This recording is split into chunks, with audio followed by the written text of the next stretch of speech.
Noé, le confident de Dieu. Dieu envoya son prophète Noé prêcher aux hommes le retour au bien, la vérité, et s'y employa pendant 950 ans. Coran chapitre 24, verset 13.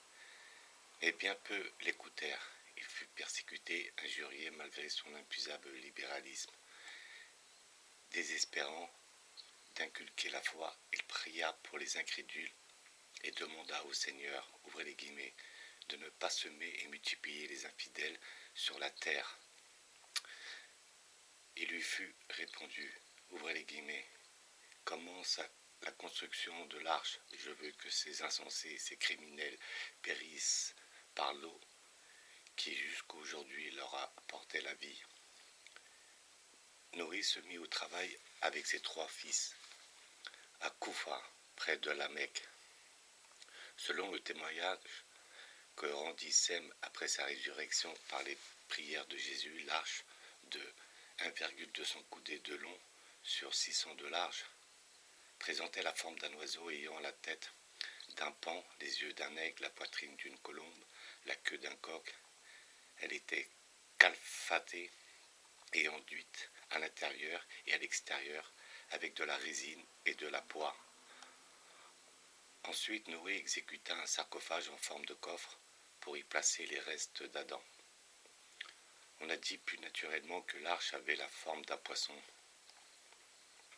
Gabriel réunit tous les animaux, un couple pour chaque espèce, et Noé les fit entrer dans l'arche. Il y montra lui-même avec sa famille et quelques fidèles.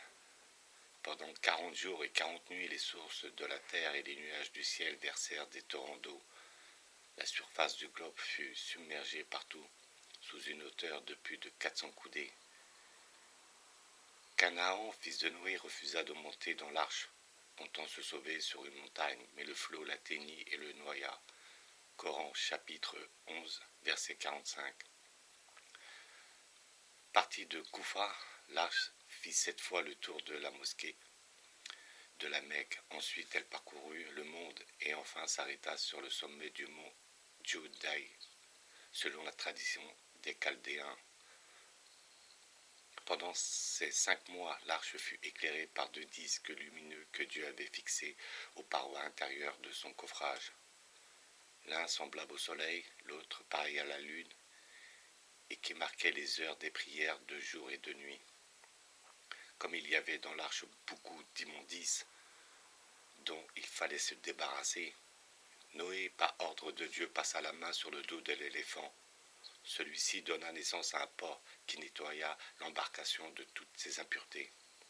Alors Iblis frotta avec les doigts le dos du porc, et il en sortit de son museau une souris qui se mit à faire des trous dans l'arche. Mais Noé, par ordre de Dieu, caressa la face du lion. Il éternua aussitôt et projeta de ses narines un chat qui se mit au ravage des souris. Quand la pluie eut cessé, le sol absorba les eaux. L'arc-en-ciel annonça à Noé qu'il pourrait bientôt sortir de l'arche. Il envoya un corbeau pour reconnaître la hauteur et l'état des eaux. Mais cet oiseau de malheur se mit à dévorer un cadavre et ne revint pas. C'est pourquoi Noé le maudit, et il fut condamné à se nourrir à l'avenir de cadavres. Noé lâcha ensuite une colombe qui revint bientôt apportant dans son bec un rameau d'olivier. Genèse chapitre 8, versets 7 à 11. Et on conclut que le sommet des arbres émergeait. En conséquence, il bénit le pigeon qui devint ainsi le familier de l'homme.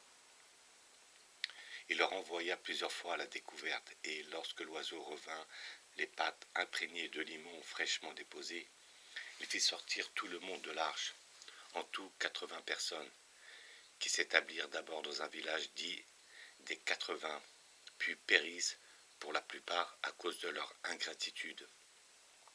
Il ne survécut que Noé avec ses 3 fils et leurs femmes. Le Très-Haut jura de ne jamais punir ses serviteurs par un nouveau déluge.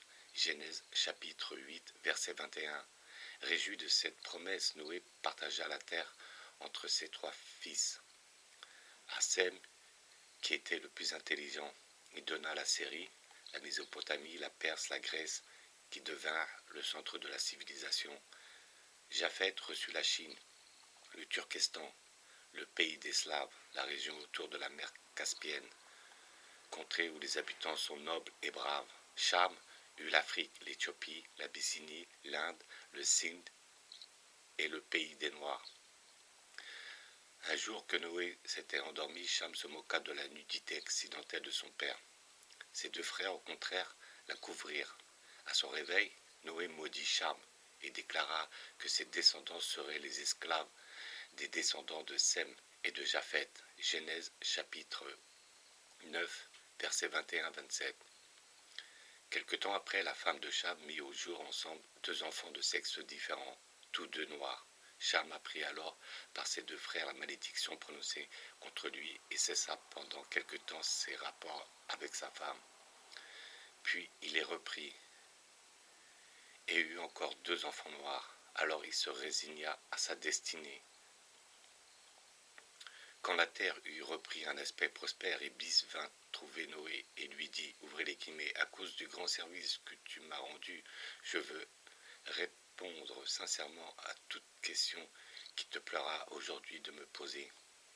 Noé lui demanda, ouvrez les guillemets, quel service t'ai-je rendu? Iblis repartit, ouvrez les guillemets, par ta prière tu as fait décréter le déluge qui a précipité dans l'enfer tous les hommes existants.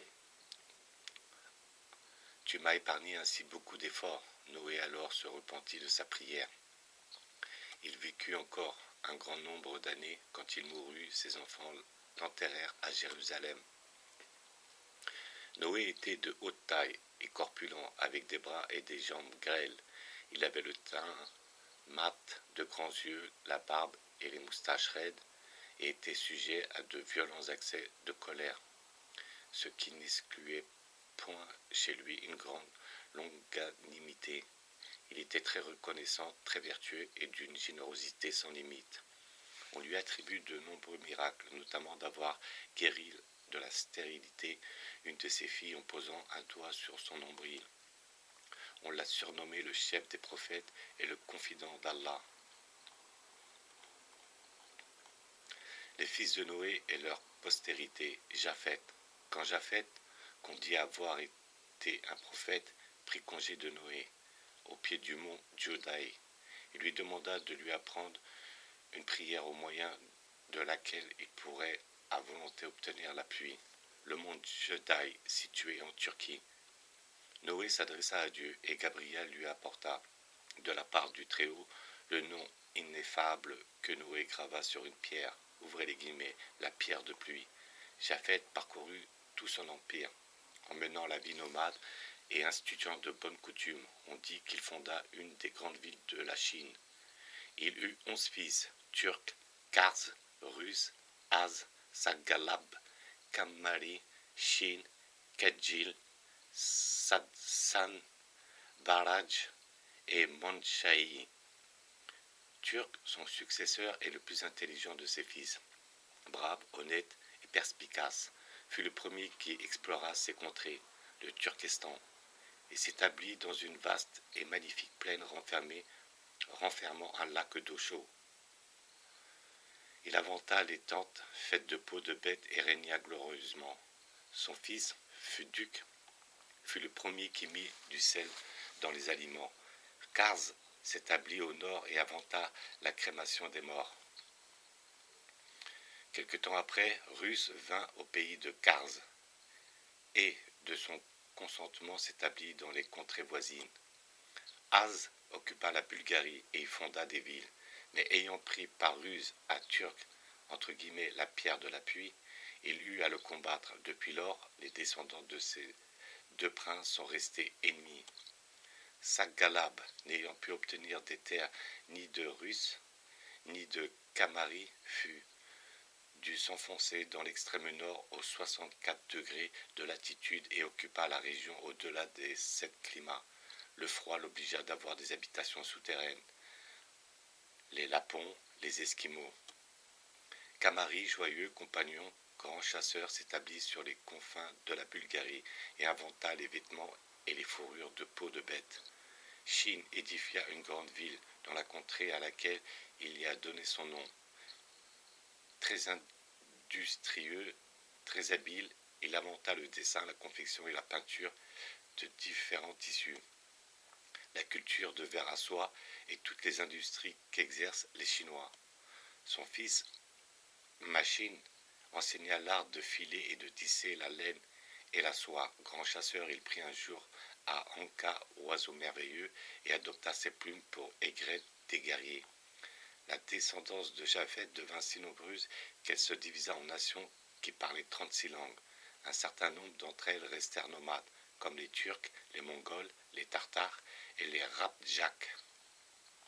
Cham eut 9 fils, Ind, Sind, Jan, Nuba, Canaan, Cush, Gabat, Berber et Habsh, desquels sont issus les Noirs d'Afrique et les peuples d'Abyssinie, de Zanzibar et de l'Inde.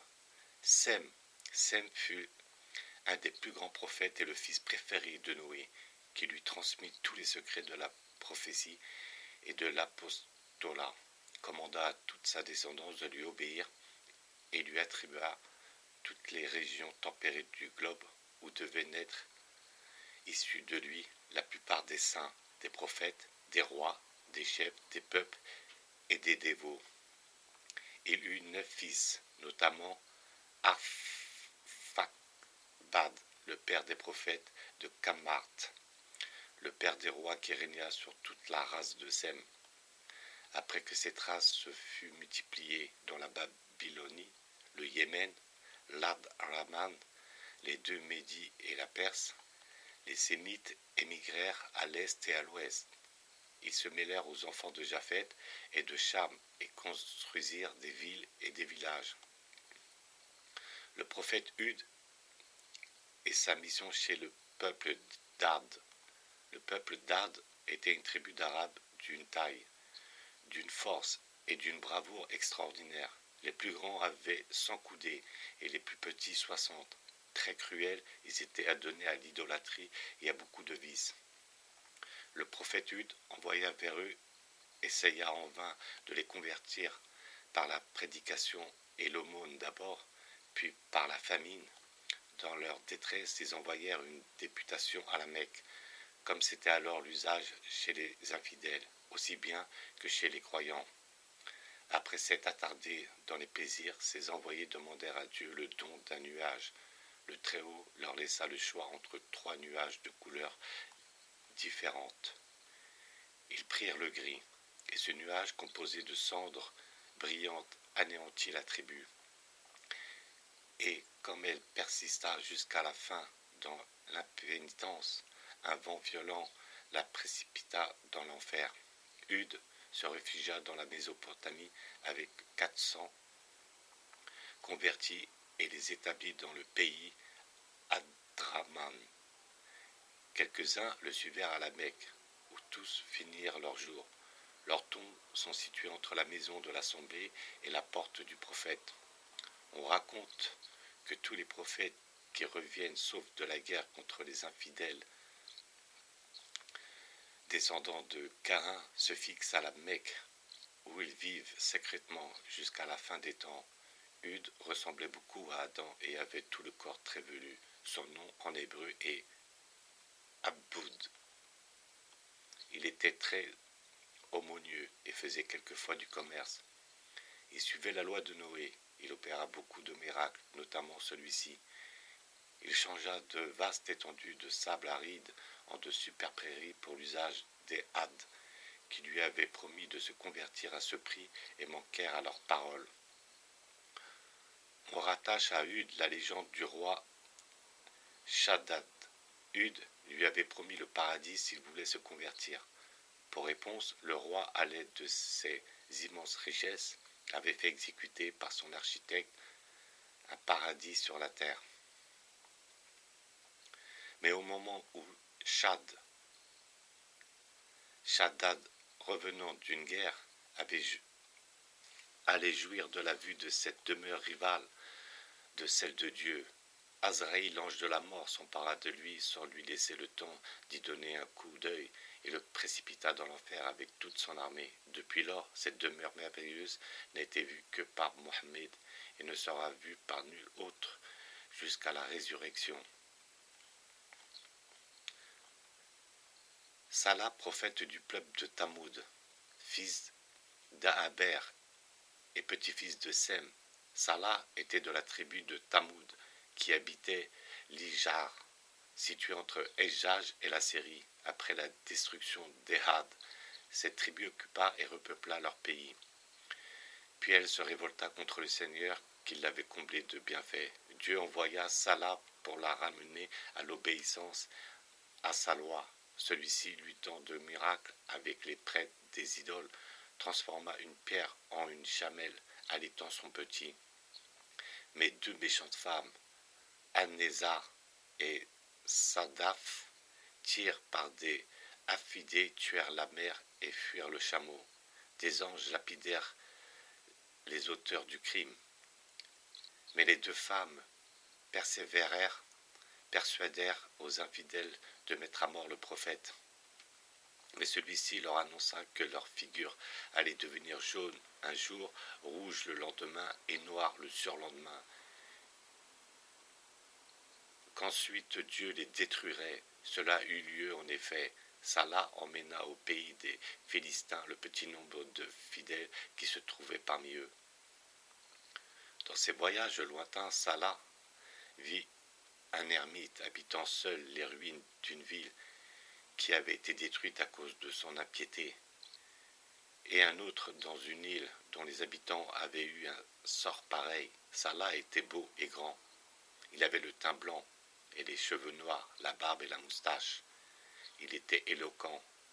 On a conservé beaucoup de ses prédications. Il avait toujours pieds nus, et de sa vie ne voulut reposer sous un toit. Il s'occupait de commerce. Il vécut 200 ans. Sa tombe se trouve à la Mecque, dans la mosquée de l'Assemblée, près du sanctuaire. Gog et Magog, Zulgarnem, Shenshai de Monchou, fils de Japhet, eut deux fils, Gog et Magog, pères de deux nations de ce nom qui comptaient chacune 100 tribus, au nord-est de la mer Caspienne. Aucun des hommes de ces nations ne mourrait avant d'avoir vu 1000 de ses descendants. Ils se partageaient en 3 classes. Dans la première, la taille était de 120 coudées et la largeur du corps moindre. Dans la seconde, la taille et la largeur étaient de 120 coudées. Dans la troisième, celle des nains, la taille variait entre 1 pouce et 4 pieds, et les oreilles étaient très longues. Ni l'éléphant, ni le rhinocéros, ni aucune espèce de carnassier ne pouvait lutter contre eux. Ils étaient anthropophages, cannibales, mais se nourrissaient principalement de crabes très abondants dans le pays. Ils n'avaient ni foi ni loi et vivaient comme des bêtes. Pour préserver ces sujets de leur prédation, Zulkarnain, roi voisin, fit construire avec un alliage de fer, de cuivre et de plomb coulé sur place une muraille de 50 000 de largeur et 450 000 de longueur et 800 coudées de hauteur, qui s'élevait jusqu'au faîte des montagnes formant la limite de ces États, en fermant tous les débouchés. Zulkarnain, que des écrivains confondent avec Alexandre. Gog et Magog, Coran, chapitre 18, verset 96 et chapitre 21, verset 96. Gog 1, Chronique, chapitre verset 4, Ézéchiel, chapitre 28, verset 2, 3, 16, 18. Rêve, chapitre 20, verset 8. Magog, Genèse, chapitre 10, verset 2. 1 Chronique, chapitre 1 et 5. Et Ézéchiel, chapitre 28, verset 2. Conquit l'univers, puis fonda Macédoine, ville merveilleuse munie d'une tour haute de 600 coudées, au sommet de laquelle était un miroir magique, dans lesquels se réfléchissait toute troupe ennemie venant de n'importe quelle partie éloignée du monde. C'est sur ces ruines qu'a été plus tard édifiée Alexandrie. Enfin, Zulkarnain se fit ermite pour le reste de ses jours. Il était de taille moyenne, avait le teint vermeil, une grosse tête, de grands yeux et des cheveux noirs. Il était batailleur et très ardent pour la guerre contre les infidèles. Descendant de Caïn, il vivait très sobrement avec sa famille du métier de vannier et donnait aux pauvres tout son superflu.